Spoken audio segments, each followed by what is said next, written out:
Hello everyone, the Game Nerd is back here to review yet another console. This one being the Hamy Sega Genesis HD. At least that's what I like to call it because it has no official name. It didn't come with any instruction manual either. And what makes this console unique is that it's the first console I've seen to actually have an HDMI port, and AV as well. There's also a region switch on the back for, I believe, PAL region games. I don't have any PAL region games though, and also Japanese games, but I'll get into that later. The power supply is actually just a 4-watt power supply, so it doesn't take up a whole lot of power, which is great. And then there's this weird flap on the side.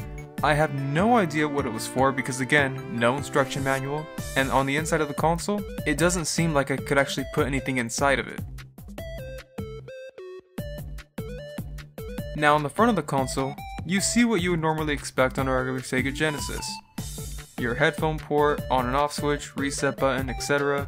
And the headphone port is really nothing special, nothing to write home about, it's just dual mono.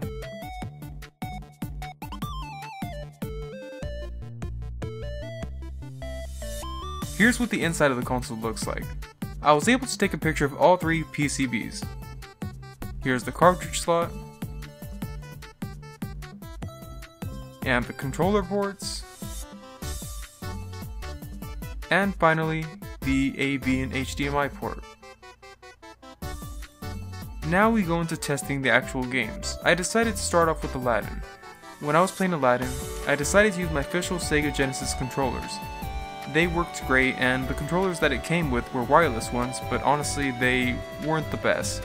And unfortunately, when I was recording myself playing them, I lost the footage, so I really don't have any footage to back it up on it.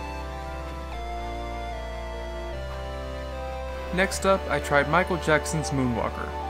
I honestly expected to see some kind of lag, flickering, anything when all the enemies came on screen at one time, but to my surprise, nothing happened at all.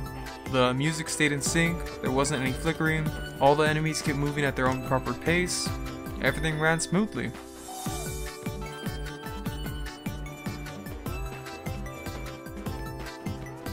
Now it was time to try out a Mega Drive game, and this game was Gauntlet, specifically Gauntlet 4.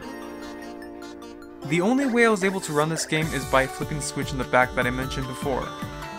And I didn't really know what that switch was for because again, no instruction manual, thanks a lot.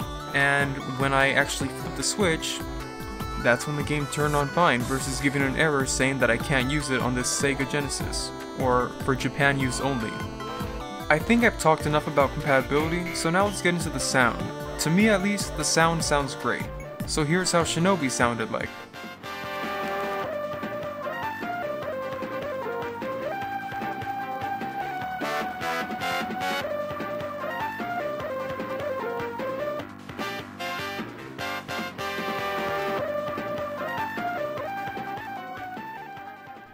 And here's also Bonanza Brothers.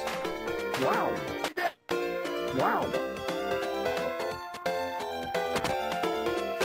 What? Wow. Wow.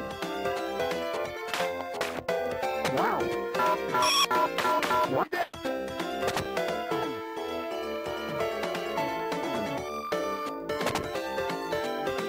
Wow.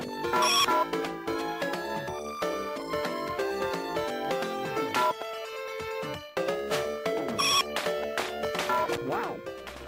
I hope this video was helpful. If you have any other questions, of course let me know. This has been DGN, and I'll see you guys next time. Thank you, bye bye.